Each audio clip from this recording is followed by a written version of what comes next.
नमस्कार बच्चों, ग्रामोत्थान के YouTube चैनल में आपका स्वागत है। मैं शशिकांत। आज हम कक्षा 10 के मैथमेटिक्स के कुछ इम्पोर्टेंट फॉर्मूले, महत्वपूर्ण सूत्र करेंगे जो RBSC और CBSC जो NCERT बुक्स हैं उन सभी के लिए महत्वपूर्ण है। इस वीडियो में कक्षा 10 के सभी सूत्रों को चैप्टर वाइज लिखा गया है और उनको समझाया गया है, तो इस वीडियो को आप अंत तक देखें। और यदि आपने इस चैनल को सब्सक्राइब नहीं किया है तो प्लीज़ आप सब्सक्राइब करें और बेल आइकन को ज़रूर दबाएं। तो चलिए चलते हैं वीडियो की तरफ। हमारा पहला चैप्टर है वैदिक गणित, जिसके अंदर बहुत सारी विधियां हैं जिनको आपको देखना है। उसके बाद में चैप्टर नंबर 2 पे बात करते हैं। चैप्टर नंबर 2 का नाम है वास्तविक संख्याएं। वास्तविक संख्याओं में सबसे पहली चीज़ है यूक्लिड विभाजन प्रमेयिका, जिसके अंदर यूक्लिड विभाजन प्रमेयिका का सूत्र होता है a = bq + r।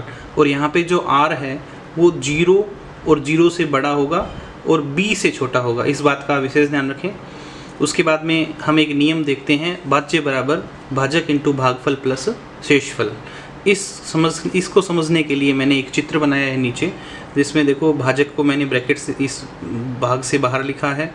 अतः वह संख्या जिसका भाग लगाया जाता है वह भाजक कहलाता है, जिस संख्या के अंदर भाग लगाया जाता है वह संख्या भाज्य कहलाती है, और जो हमारा उत्तर आता है, जो फल आता है, उसे भागफल कहेंगे, और जो शेष नीचे बच जाता है उसे शेषफल कहेंगे।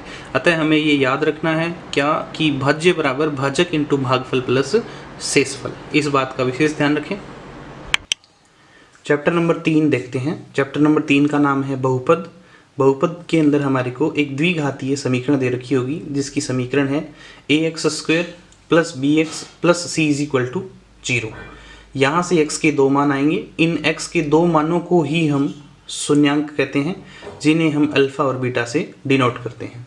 यहाँ पे अल्फ़ा और बीटा के बीच में एक रिलेशन होता है, एक संबंध होता है। किस प्रकार होता है? Alpha + beta = -b/a। b का मतलब है x का गुणांक, a का मतलब है x² का गुणांक। अतः हम यहाँ इसको ऐसे भी लिख सकते हैं -x का गुणांक बटे x² का गुणांक। ये सूत्र जो -b/a है इसे। इसी प्रकार शून्यांकों का गुणा अर्थात अल्फा × बीटा का मान क्या होता है? c/a। c होता है यहाँ अचर पद, अतः यहाँ लिख सकते हैं अचर पद बटे x² का गुणांक। अच्छा, यदि हमारे को शून्यांक दे रखे हों अल्फा और बीटा और हमें पूछे कि द्विघातीय समीकरण बताइए, तो हमें क्या करना होगा? द्विघातीय बहुपद का सूत्र या द्विघातीय समीकरण का सूत्र क्या होगा? x² - alpha + beta × x + alpha × beta. इस समीकरण के अंदर हम अल्फा और बीटा का मान यदि रख दें तो यहाँ से हम द्विघातीय समीकरण ज्ञात कर सकते हैं। अब हम देखते हैं श्रीधर-आचार्य सूत्र, क्वाड्रेटिक फॉर्मूला बोलते हैं इसे। श्रीधर-आचार्य फॉर्मूला क्या होता है? इसका मान कैसे ज्ञात होता है? x बराबर -b ± √b² - 4ac/2a।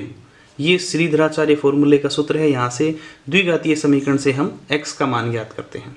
यहाँ पर जो अंडर के अंदर जो संख्या है b² - 4ac, इसे हम विविक्तिकर कहते हैं या डिस्क्रिमिनेंट कहते हैं। इसे कैपिटल D से डिनोट किया जाता है। तो हम ध्यान रखेंगे कि श्रीधराचार्य सूत्र क्या होता है? x बराबर -b ± √b² - 4ac/2a। और यहाँ जो रूट के अंदर वैल्यू है b² - 4ac, ये विविक्तिकर कहलाता है। इसे हम d से डिनोट करते हैं। मूलों की प्रकृति विविक्तिकर पर निर्भर करती है। आपको ध्यान रखना है कि यदि मूलों की प्रकृति के बारे में प्रश्न पूछे तो आपको पहले विविक्तिकर ज्ञात करना होगा और उस पर आधारित आपको फिर उसके बाद में आपको उसकी मान आपको ज्ञात करना होगा। अब हम देखते हैं कि मूलों की प्रकृति विविक्तिकर पर कैसे निर्भर करती है। हम विविक्तिकर का मान ज्ञात करेंगे और विविक्तिकर का मान यदि b² - 4ac जो विविक्तिकर है, इसका मान यदि 0 से बड़ा आ जाए तो मूल कैसे होंगे? वास्तविक और भिन्न भिन्न होंगे। और यदि b² - 4ac का मान 0 आ जाए तो हम कह देंगे कि मूल वास्तविक है और समान है, मतलब एक जैसे हैं दोनों। और यदि b² - 4ac का मान <0 आ जाए, 0 से छोटा हो जाए, तो अब हम कहेंगे मूल वास्तविक नहीं है, मूल काल्पनिक है। इस बात का ध्यान रखें।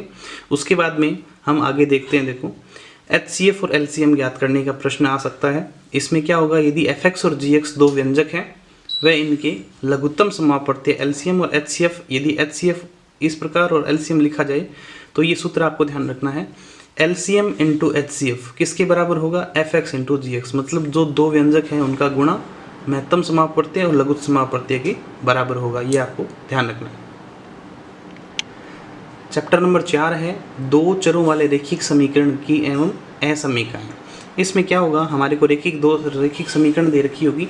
जैसे पहली समीकरण मैंने लिखी है a1x plus b1y plus c1 बराबर 0, और दूसरी समीकरण लिखी है a2x plus b2y plus c2 is equal to 0। अब इन दोनों से आपको x और y के मान निकालने हैं। तो सबसे पहली कंडीशन क्या होगी, जब a1 बटे a2 is not equal to b1 बटे b2, अर्थात हम क्या करेंगे, यहाँ से x का गुणांक, यहाँ से x का गुणांक, इन दोनों को अनुपातिक रूप में a1 बटे a2 घात कर लेंगे, और y के गुणांक यहाँ से और यहाँ से y गुणांक अनुपात के रूप में लिखें। और यदि ये बराबर नहीं आए तो हमारा जो मान होगा, वो जो दो रेखाएं होंगी वो एक दूसरे को प्रतिच्छेद करेगी। जैसे एक रेखा ये, दूसरी रेखा ये प्रतिच्छेदी बिंदु आ जाएगा। और प्रतिच्छेद करेगी कब, जब a1 बटे a2 is not equal to b1 बटे b2, तब रेखाएं प्रतिच्छेद करेगी और केवल एक ही हल आएगा। एक ही हल का मतलब अद्वितीय हल आएगा, उसका कोई दूसरा हल नहीं आएगा, और युग्म संगत होगा। उसके बाद में दूसरी कंडीशन है, यदि a1 बटे a2 is equal to b1 बटे b2 is not equal to c1 बटे c2 आ जाए, इसका मतलब जो दोनों रेखाएं होंगी वो एक दूसरे के समांतर होंगी। समांतर मतलब दोनों एक दूसरे के बराबर चलेंगी, अर्थात ये एक दूसरे को कहीं पर नहीं काटेगी। दोनों समांतर रेखाएं होगी और इनका हल कोई भी नहीं होगा, क्योंकि इनकी कोई प्रतिच्छेदी बिंदु नहीं होगा, एक दूसरे को कहीं पर टच नहीं करेगी। और युग्म कैसा होगा, असंगत होगा। तीसरी कंडीशन आपके आ सकती है a1 बटे a2 is equal to b1 बटे b2 is equal to c1 बटे c2, अर्थात अनुपातिक रूप में तीनों बराबर आ जाए तो ये रेखाएं दोनों कैसी होगी, संपाती। संपाती का मतलब एक दूसरे के ऊपर स्थित होंगी, सारे बिंदु एक दूसरे, सब भी बिंदु सेम होंगे, संपाती रेखाएं कहलाएंगी। और अपरिमित रूप से अनेक हल आएंगे इसके, और संगत हल होंगे, अर्थात आश्रित हल होंगे, एक दूसरे पर डिपेंड करेंगे सभी हल। चैप्टर नंबर 5 का नाम है समांतर श्रेणी, और इसके अंदर हम ध्यान रखना है कि प्रथम पद को हमेशा a लेना है, सार्वंतर को d लेना है, पदों की संख्या को n से लिखेंगे, nवां पद ज्ञात करना होगा, लेकिन nवें पद को लिखेंगे हम an से, अंतिम पद को लिखेंगे स्मॉल l से। उसके बाद में हमें कुछ सूत्र याद रखने हैं। nवां पद ज्ञात करने का सूत्र, nवें पद को लिखते हैं an से या tn से। तो an का सूत्र क्या होगा, an बराबर a plus n minus 1 into D, ये आपको याद रखना है। n पदों का योगफल यदि पूछ लें, n पदों के योगफल को Sn से लिखते हैं, capital Sn। Sn is equal to n/2 2a plus n minus 1 into D. जब आपको प्रथम पद दे रखा हो, n का मान दे रखा हो और सार्वंतर दे रखा हो, तो हम क्या करेंगे, ये फॉर्मूला लगाएंगे। इसके बाद में यदि हमारे को अंतिम पद दे रखा है l का मान, तो हम इतना बड़ा सूत्र नहीं करके सीधा सिंपल Sn का सूत्र लगा देंगे। Sn का सूत्र क्या होगा, n/2 a प्लस l, ये सूत्र आप सीधा लगा सकते हो। अब है चैप्टर नंबर 6 जिसका नाम है त्रिकोणमितीय अनुपात। हालांकि इस प्रश्नावली के अंदर इस प्रकार के प्रश्न आते हैं कि जिसमें आपको सारणी से मान उठा के और क्वेश्चन में रखना है, और आपको कैलकुलेशन करनी है सिंपल, और आपको आंसर आ जाएगा। लेकिन इसकी बेसिक नॉलेज अपने देखते हैं क्या होता है। ये एक त्रिभुज बनाया है मैंने, समकोण त्रिभुज, जिसमें एक कोण 90 डिग्री का है, और ये जो तिरछी भुजा है, सबसे लंबी भुजा, इसे हम कर्ण कहेंगे। आधार होगा थीटा के साथ वाली जो भुजा होगी, कोण के साथ वाली भुजा, उसे आधार कहेंगे। और लंबवत भुजा को हम लंब कहेंगे, इसे L से लिखेंगे, कर्ण को K से, आधार को A से। यहाँ हम लाल बट्टी कक्का नियम को यूज़ करेंगे। लाल बट्टी कक्का से कुछ एक फॉर्मूले आएंगे हमारे पास में, उन फॉर्मूलों को हमारे को याद करना है। लाल बट्टी कक्का क्या होगा, LAL/K/A। साइन थीटा का फॉर्मूला हमारे को बनाना है, साइन थीटा बन जाएगा L/K, मतलब लंब बट्टी कर्ण, तो मैंने यहाँ लिख दिया साइन थीटा बराबर L/K। इसी प्रकार कोस थीटा क्या हो जाएगा, A/K, मतलब आधार बटे, ये रहा आधार बटे कर्ण। तीसरा फॉर्मूला होगा टेन थीटा का, टेन थीटा का फॉर्मूला हो जाएगा L/A, L/A का मतलब लंब बटे आधार, तो ये साइन कोस टेन, फिर यहाँ नीचे से कोट सेक कोसेक, इस प्रकार हो जाएंगे। कोट का सूत्र क्या हो जाएगा, A/L, तो A/L लिख देंगे, A का मतलब आधार, L का मतलब लंब। इसी प्रकार सेक थीटा K/L हो जाएगा, और cosec theta sec theta K/A हो जाएगा, और कोसेक थीटा K/L हो जाएगा। ये सिंपल आपको फॉर्मूले लगाने हैं, याद करने हैं आपको। उसके बाद में क्या करना है, ये जो समकोण त्रिभुज है या कोई भी त्रिभुज होता है, इसके तीनों कोणों का योग कितना होता है, 180। तो मैंने लिख दिया, देखो ये बिंदु A, ये बिंदु B, ये बिंदु C, इसलिए मैंने इस कोण का मान कोण A मान लिया, इसका कोण B मान लिया, इसका कोण C मान लिया। तो मैंने यहाँ लिख दिया कोण A प्लस कोण B प्लस कोण C is equal to 180 degree. अब हम देखते हैं पाइथागोरस प्रमेय, या इसको कहते हैं बोधायन प्रमेय। वो क्या होती है? बोधायन प्रमेय या पाइथागोरस प्रमेय एक ही बात है। इसको बोलते हैं कर्ण का स्क्वायर बराबर लंब का स्क्वायर प्लस आधार का स्क्वायर। पहली बात पाइथागोरस प्रमेय है जो समकोण त्रिभुज पे लगेगी, जिसके अंदर कर्ण, लंब और आधार होगा। और यहाँ सूत्र क्या बन जाएगा? कर्ण का स्क्वायर बराबर लंब का स्क्वायर प्लस आधार का स्क्वायर। अब हम देखते हैं संख्यात्मक मान सारणी के। आपको सारणी ये याद रखनी है, आपको बनानी भी आनी चाहिए। और इसके मान देखते हैं। देखो, सबसे पहले ये थीटा है, 0 डिग्री, 30 डिग्री, 45 डिग्री, 60 डिग्री और 90 डिग्री मैंने लाइन से लिखा है। ऊपर से लेके नीचे तक मैंने लिखा है sine theta, cos theta, tan theta, cot theta, sec theta और कोसेक थीटा। तो साइन 0 डिग्री का मान हो गया 0, साइन 30 डिग्री का मान 1/2, और साइन 45 डिग्री का मान 1/√2, साइन 60 डिग्री का मान √3/2, साइन 90 डिग्री का मान 1। इसी प्रकार ये सारणी आपको ध्यान रखनी है, आपको ये सारणी बनानी भी आनी चाहिए। और ये इम्पोर्टेंट है, ये जो छठी प्रश्नावली है वो इसी सारणी पर आधारित है। इसमें से यदि आपको सारणी बनानी आती है तो आप मान रख के सिंपल तरीके से आप क्वेश्चन को हल करें, कैलकुलेशन सही रखनी है। अगला चैप्टर है हमारा चैप्टर नंबर 7, त्रिकोणमितीय सर्वसमीकाएँ। इसमें आपको कुछ सर्वसमीकाएँ याद रखनी है, कुछ एक समीकरण याद रखनी है आपको। जैसे sine square theta plus cos square theta बराबर 1 होता है। इसी प्रकार sec square theta minus tan square theta बराबर 1 होता है। इसी प्रकार cosec square theta minus cot square theta बराबर 1 होता है। अब इन तीन सूत्रों से कुछ और फॉर्मूले इन्हीं से बनेंगे। वो किस प्रकार बनेंगे देखते हैं। देखो, सबसे पहला फॉर्मूला हमारा है sign square theta plus cos square theta बराबर 1। यदि हम कोस स्क्वायर थीटा को सामने भेज दें तो यहाँ क्या बचेगा? साइन स्क्वायर थीटा बराबर 1 माइनस कोस स्क्वायर थीटा। ये एक फॉर्मूला बन गया हमारा। उसके बाद में साइन की स्क्वायर जो पावर है इसको सामने भेजेंगे तो ये रूट में चली जाएगी, तो साइन थीटा का फिर एक नया फॉर्मूला बन जाएगा। साइन थीटा बराबर क्या बनेगा? साइन थीटा बराबर √1 माइनस कोस स्क्वायर थीटा। ये आपको याद रखना है। इसी प्रकार जैसे आपने कोस को सामने भेजा था, इसी प्रकार साइन को यदि आपको इक्वल टू से आगे सामने भेजेंगे तो क्या होगा? कोस स्क्वायर थीटा बराबर 1 माइनस साइन स्क्वायर थीटा। और इसका स्क्वायर जब सामने भेजेंगे तो कोस थीटा बराबर क्या बनेगा? √1 माइनस साइन स्क्वायर थीटा। ये जो चार फॉर्मूले नीचे बने हैं वो केवल इसी से बने हैं, तो आपको केवल ये फॉर्मूला याद रखना है। उसके बाद में सेक स्क्वायर थीटा बराबर sec square theta minus tan square theta बराबर 1। इससे ये चार फॉर्मूले आपके बन गए। एक बार इस टेन को सामने भेज देंगे और एक बार इस सेक को सामने भेज देंगे तो ये चार फॉर्मूले आपके बन जाएंगे। उसके बाद में हम देखते हैं। देखो, थर्ड जो फॉर्मूला आपको याद रखना है, थर्ड फॉर्मूला क्या है? Cosec square theta minus cot square theta बराबर 1। इससे ये चार फॉर्मूले आपके बन जाएंगे। एक बार इस कोट को सामने भेज देंगे इक्वल टू से, एक बार इस कोसेक को सामने भेज देंगे तो ये चार फॉर्मूले आपके याद हो जाएंगे। उसके बाद में कुछ एक छोटे छोटे फॉर्मूले आपको याद रखने हैं। पहला फॉर्मूला क्या है? साइन थीटा बराबर 1/कोस थीटा। इसका उल्टा करेंगे, ये सामने कोस चला जाएगा और साइन इसके पैरों में आ जाएगा, मतलब बटे में आ जाएगा। तो कोसेक थीटा क्या हो जाएगा? कोसेक थीटा बराबर 1/साइन थीटा। इसी प्रकार टेन और कोट एक दूसरे से संबंधित होते हैं। किस प्रकार? टेन थीटा बराबर 1/कोट थीटा। तो यदि कोट यहाँ आ जाए, टेन यहाँ आ जाए तो कोट थीटा का नया फॉर्मूला क्या बनेगा? कोट थीटा बराबर 1/tan थीटा। इसी प्रकार कोस और सेक का रिलेशन होता है। कोस थीटा क्या होता है? 1/सेक थीटा। और सेक थीटा यदि यहाँ जाए तो सेक थीटा बराबर 1/कोस थीटा। तो ये 6 फॉर्मूले एक साथ में याद हो जाएंगे आपके। ये 2 अन्य फॉर्मूले हैं जो टेन और कोट के हैं। वो क्या हैं? वो एक दूसरे के विपरीत होते हैं। कैसे होते हैं? टेन थीटा बराबर होता है साइन थीटा बटे कोस थीटा, और यदि कोस को ऊपर लिख दिया जाए, साइन को नीचे लिख दिया जाए तो क्या बनेगा? कोस थीटा बटे साइन थीटा, और वो किसका हो जाएगा? कोट का। तो ये दोनों फॉर्मूले एक साथ में याद हो जाएंगे। टेन थीटा बराबर साइन थीटा बटे कोस थीटा, कोट थीटा बराबर कोस बटे साइन। ये आपको याद करना है। उसके बाद में इसी प्रश्नावली के अंदर कुछ और फॉर्मूले याद रखने हैं आपको। साइन 90 माइनस थीटा, साइन का रिलेशन होता है कोस के साथ में, तो साइन 90 माइनस थीटा यहाँ क्या हो जाएगा? Cos theta. और कोस 90 माइनस थीटा क्या हो जाएगा? Sine theta. मतलब ये दोनों फॉर्मूले एक दूसरे के उल्टे होते हैं। साइन का कोस, कोस का साइन हो जाएगा। इसी प्रकार ये 2 फॉर्मूले हैं टेन और कोट के, वो एक दूसरे के उल्टे होते हैं। अतः टेन 90 माइनस थीटा क्या लिखेंगे? कोट थीटा, और कोट 90 माइनस थीटा को लिख देंगे टेन थीटा। अतः दोनों ये फॉर्मूले एक साथ में याद हो जाएंगे। इसी प्रकार सेक का कोसेक के साथ संबंध होता है, एक दूसरे का उल्टा होता है। तो क्या लिखेंगे? सेक 90 माइनस थीटा बराबर कोसेक थीटा, और कोसेक 90 माइनस थीटा बराबर सेक थीटा। ये आपको ध्यान रखना है। साइन कोस में परिवर्तित होता है, कोस साइन में होता है, टेन कोट में होता है, कोट टेन में हो जाता है, कोसेक में हो जाता है, सेक इसमें हो जाता है कोसेक के अंदर। ये आपको ध्यान रखना है। उसके बाद में देखते हैं हमारा चैप्टर नंबर 8 जिसका नाम है ऊंचाई और दूरी।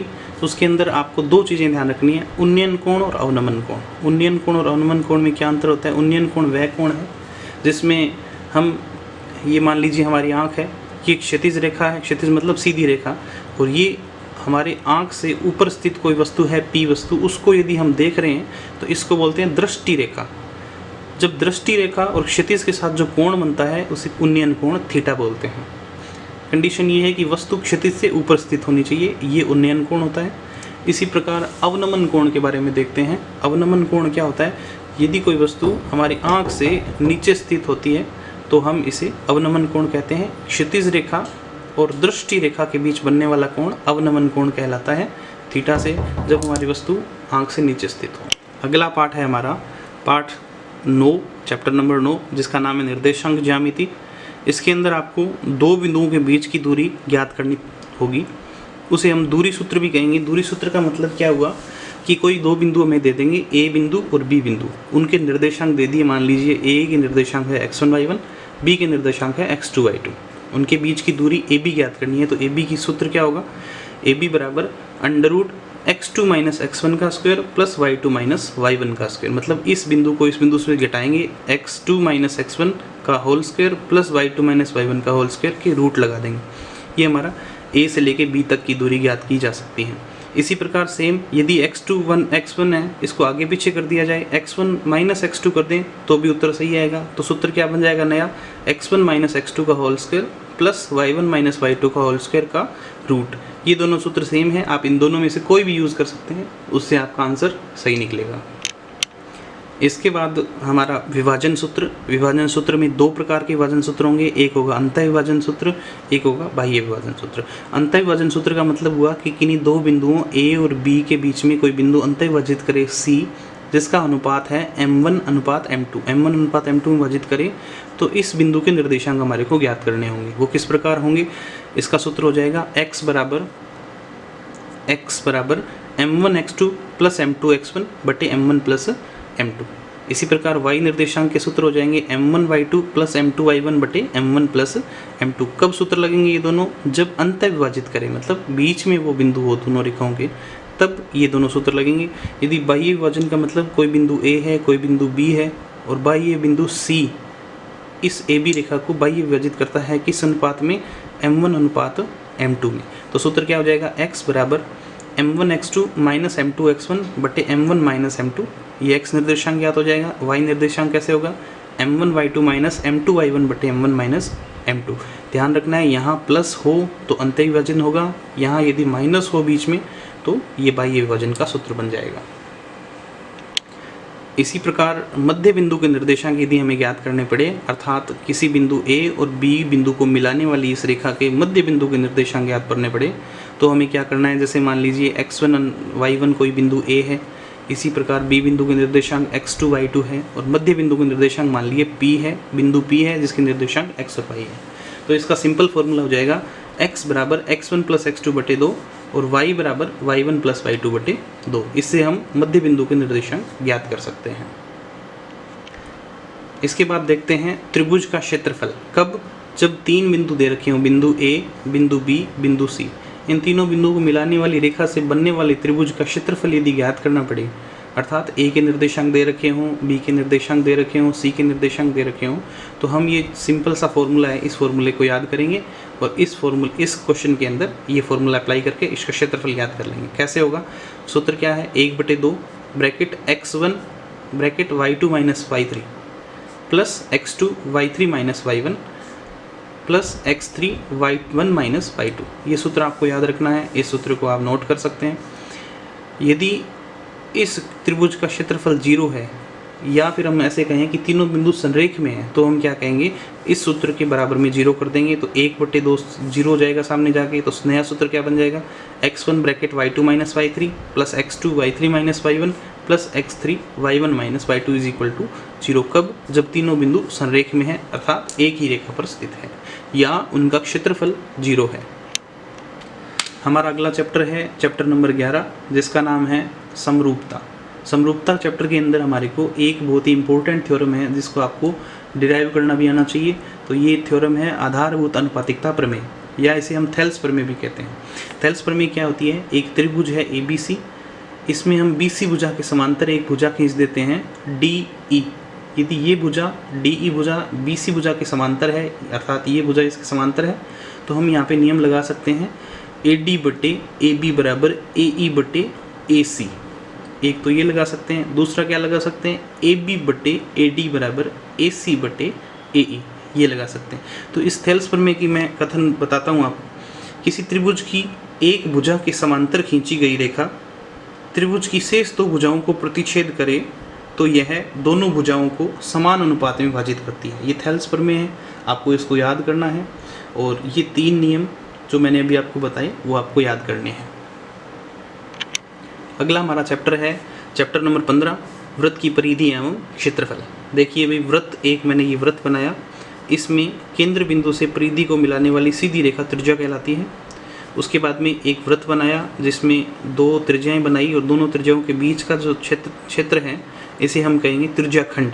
2 त्रिज्याओं से घिरा क्षेत्र त्रिज्याखंड कहलाता है। उसी प्रकार यदि एक वृत्त को बीच में से काट दिया जाए तो वह अर्धवृत्त कहलाता है।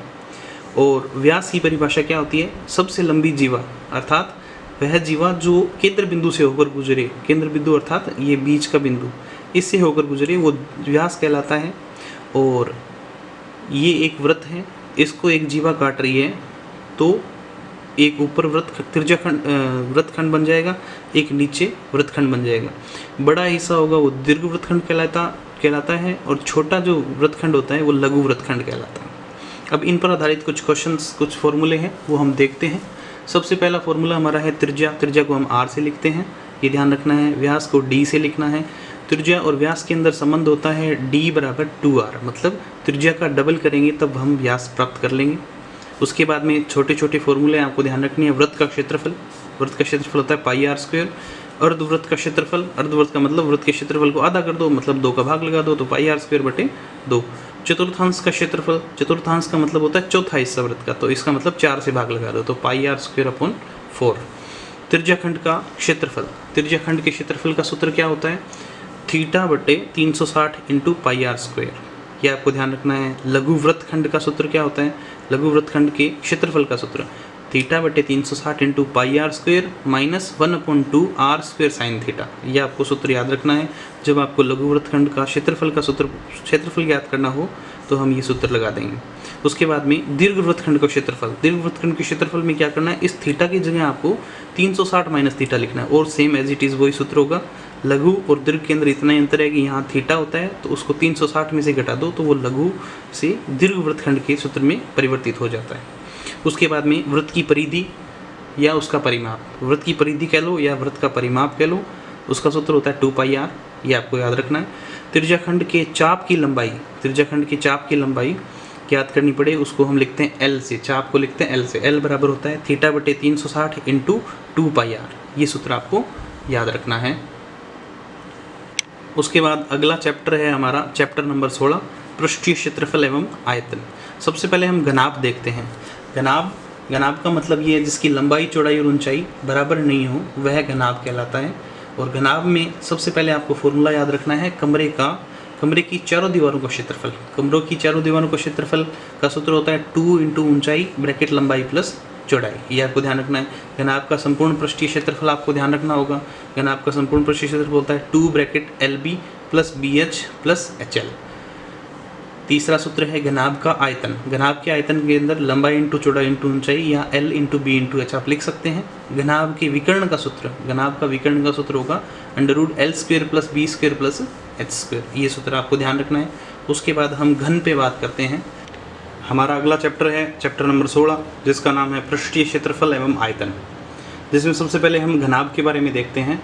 घनाभ वह आकृति है जिसकी लंबाई, चौड़ाई, ऊंचाई बराबर नहीं होती, वह घनाभ कहलाता है। तो घनाभ के सूत्र हैं, पहला सूत्र है कमरे की चारों दीवारों का क्षेत्रफल याद करना पड़े तो हमारे पास सूत्र रहेगा 2 × ऊंचाई ब्रैकेट लंबाई प्लस चौड़ाई, ये सूत्र आपको याद करना है। दूसरा है घनाभ का संपूर्ण पृष्ठीय क्षेत्रफल। संपूर्ण पृष्ठीय क्षेत्रफल का सूत्र हो गया 2 ब्रैकेट LB + BH + HL। और घनाभ का आयतन, घनाभ के आयतन का सूत्र लंबाई × चौड़ाई × ऊंचाई या L × B × H हम कह सकते हैं। उसके बाद घनाभ का विकर्ण, घनाभ का विकर्ण याद करने का सूत्र है √L² + B² + H²। ये बात हो गई घनाभ के बारे में। अब हम देखते हैं घन के बारे में। घन के बारे में देखते हैं। घन आकृति कैसी होती है? वह आकृति जिसकी लंबाई, चौड़ाई और ऊंचाई बराबर हो वह घन कहलाता है। घन का संपूर्ण पृष्ठीय क्षेत्रफल होता है 6 इंटू एल का स्क्वायर। एल मतलब भुजा का स्क्वायर, 6 इंटू भुजा का स्क्वायर हो गया घन का संपूर्ण पृष्ठीय क्षेत्रफल। उसके बाद में घन की चारों दीवारों का क्षेत्रफल कहें या पार्श्व पृष्ठीय क्षेत्रफल कहें, वो होता है 4 इंटू भुजा का स्क्वायर, 4l स्क्वायर। और घन का आयतन, घन के आयतन को लिखेंगे भुजा की क्यूब या l की क्यूब। उसके बाद घन का विकर्ण, घन के विकर्ण को लिखेंगे √3 इंटू एल। उसके बाद में हम देखते हैं बेलन। बेलन का संपूर्ण पृष्ठीय क्षेत्रफल का सूत्र होता है 2πr bracket r plus h। और बेलन का वक्र पृष्ठ का क्षेत्रफल होता है 2πrh। बेलन के आयतन का सूत्र होता है πr स्क्वायर h। हमारा अगला सूत्र है खोखले बेलन का संपूर्ण पृष्ठीय क्षेत्रफल। खोखले बेलन के अंदर हमारे पास में दो त्रिज्याएं होंगी r1 और r2, अतः सूत्र बनेगा 2π bracket r1 plus r2 bracket h plus r1 minus r2। ये सूत्र हो जाएगा संपूर्ण पृष्ठीय क्षेत्रफल का। खोखले बेलन का आयतन ज्ञात करना पड़े तो सूत्र होगा पाई r1 square minus r2 square, bracket से बाहर होगा h। अब हम बात करते हैं शंकु की। शंकु की आकृति इस प्रकार की होगी। शंकु की तिर्यक ऊंचाई, शंकु की तिर्यक पृष्ठीय क्षेत्रफल ज्ञात करना पड़े तो पाई r l सिंपल सूत्र है। शंकु की तिर्यक ऊंचाई l ज्ञात करना पड़े तो l का सूत्र होगा √h square plus r square. h हो गई शंकु की हाइट, r होगी शंकु की रेडियस। इसी प्रकार शंकु का संपूर्ण पृष्ठीय क्षेत्रफल ज्ञात करना पड़े तो सूत्र होगा पाई r bracket r plus l। शंकु का आयतन का सूत्र है 1/3 पाई r स्क्वायर h। इसी प्रकार कुछ अन्य सूत्र हैं, इन सूत्रों को भी आपको याद रखना है। पहला सूत्र है हमारा ठोस गोले का पृष्ठीय क्षेत्रफल। ठोस गोले के पृष्ठीय क्षेत्रफल का सूत्र है 4 पाई r स्क्वायर। ठोस गोले का आयतन 4/3 पाई r क्यूब। अर्धगोले का वक्र पृष्ठ का क्षेत्रफल होगा 2 पाई r स्क्वायर। अर्धगोले का संपूर्ण पृष्ठीय क्षेत्रफल 3 पाई r स्क्वायर। अर्धगोले का आयतन 2/3 पाई r क्यूब। गोलीय कोश या खोखले गोले का संपूर्ण पृष्ठीय क्षेत्रफल, इसमें भी दो त्रिज्याएं होंगी r1 r2, जिसमें मान लिया हमने r1 बड़ी है r2 छोटी है तो सूत्र क्या बनेगा 4 पाई r1 square minus r2 square. इसी प्रकार लास्ट सूत्र है गोलीय कोश का आयतन। गोलीय कोश के आयतन, गोलीय कोश का मतलब है वह गोला जो अंदर से खोखला है, तो उसका सूत्र होगा 4/3 pi r1 cube minus r2 cube. इन सूत्रों में आप विशेष ध्यान रखें, यहाँ ये थोड़ा मिक्स होने का डर रहता है। 4 पाई r स्क्वायर, 2 पाई r स्क्वायर, 3 पाई r स्क्वायर, तो आप इनको विशेष रूप से ध्यान रखें, इनका याद कर लें। हमारा अगला चैप्टर है चैप्टर नंबर 17 केंद्रीय प्रवृत्ति के माप, जिसके अंदर हमारे को समांतर माध्य, माध्यक, बहुलक ज्ञात करने होंगे। सबसे पहले हम सूत्र देखते हैं समांतर माध्य, या सिर्फ इसको माध्य भी कह सकते हैं। x बार से डिनोट करेंगे। x बार बराबर सिग्मा fi xi बटे सिग्मा fi, ये सूत्र है, आपको याद करना है। माध्यक का सूत्र होता है l plus n/2 minus cf बटे f इंटू h, ये सूत्र है। उसके बाद में बहुलक का सूत्र है। बहुलक का सूत्र है आपका l plus f2 minus f0 बटे 2f1 minus f0 minus f2 into h, ये बहुलक का सूत्र है। माध्यक का एक सूत्र और हो सकता है जिसमें आपको संख्याएं दे दे केवल, और आपको पूछ ले कि उन संख्याओं का माध्य बताइए समांतर माध्य, तो आपको सूत्र लगाना है x बार बराबर राशियों का योग बटे राशियों की संख्या। इससे हम समांतर माध्य का सूत्र ज्ञात कर सकते हैं। इससे हमारे समांतर माध्य से प्रश्न को हल कर सकते हैं। इसके बाद में कुछ बीजगणितीय सूत्र हैं, इनको भी आपको याद करना है। जिसमें पहला सूत्र है, ये कॉमन हम बहुत जगह यूज़ करेंगे इसको, a प्लस बी का whole square. a plus B का होल स्क्वायर सूत्र होता है a square plus 2ab plus B square. a minus B का होल स्क्वायर सूत्र होता है a square minus 2ab plus B square. इसी प्रकार a square minus B square, ये भी हम बहुत जगह यूज़ करेंगे। a square minus B square बराबर, एक बार इसको प्लस में लिख दो, एक बार माइनस में लिख दो, अर्थात a plus B into A minus B. इसी प्रकार a cube plus B cube, a cube plus B cube का सूत्र है a plus B bracket a square minus A B plus B square. अगला सूत्र है पांचवा a cube minus B cube.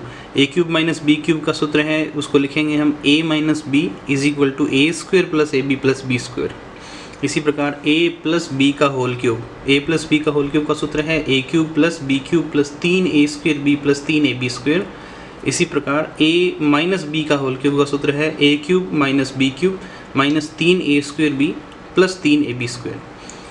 इसके बाद में 8वां सूत्र है आपका, सूत्र नंबर 8, वो है a की power m into B a की पावर n, a की पावर m इंटू a की पावर n, अर्थात इनके आधार सेम है, आधार सेम है तो पावर क्या होगी, जुड़ेगी, तो a की पावर m प्लस n हो जाएगा। अच्छा, यदि a की पावर n में a की पावर m में a की पावर n का भाग लगाएं तो आधार सेम है, अतः घातें कैसी होगी, बट्टे के अंदर है, अंश और हर में है, अतः इनकी घातें घट जाएगी एक दूसरे से, तो सूत्र बन जाएगा a की पावर m माइनस n, यदि ये बट्टे में हो तो। इसी प्रकार a की पावर m की पावर n हो तो ये दोनों घातें एक दूसरे से गुणा हो जाती है, तो a की पावर m इंटू n हो जाएगी। इसी प्रकार अगला सूत्र है p बटे q की होल पावर m, तो होल पावर m होती है वो दोनों के साथ, दोनों संख्याओं के साथ में पावर चली जाएगी, अर्थात p की पावर m बटे q की पावर n हो जाएगा।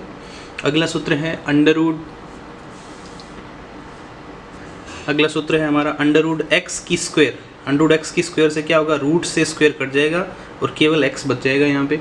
उसके बाद में अंडर रूट 2 का मान आपको याद रखना है, बहुत जगह यूज़ भी करना पड़ेगा। अंडर रूट 2 का मान होता है 1.414, 1.414 होता है, इसको याद करना है आपको। अंडर रूट 3 का मान होता है 1.732, ये भी आपको याद करना है। 15 नंबर सूत्र है 1 लीटर बराबर 0.001 घन मीटर के बराबर होता है, ये आपको याद करना है। 1 घन मीटर बराबर होता है 1000 लीटर के, ये आपको ध्यान रखना है। पाई का मान याद रखना है, पाई का मान लगभग होता है 3.14 और 3.14 होता है, या फिर यदि बट्टे के रूप में परिमेय संख्याओं के रूप में करना पड़े तो 22/7 इसको आप लिख सकते हो। आज हमने कक्षा 10 के सभी सूत्र, इम्पोर्टेंट सूत्र जो गणित के थे वो किए हैं और आशा है कि आपको समझ आए होंगे और ये सभी बच्चे इनको याद कर लें। ये सूत्र बहुत इम्पोर्टेंट है, गणित सूत्रों पे है, सूत्र के बिना गणित के क्वेश्चंस हल करना मुश्किल होगी। बीच में कुछ चैप्टर जो रह गए हैं उनके अंदर सूत्र नहीं है, वो सिद्ध करने वाली प्रश्नावलियाँ हैं, तो उसके अंदर सूत्र नहीं है, इसलिए मैंने इसमें नहीं डाला है। तो वीडियो को देखने के लिए धन्यवाद, थैंक यू।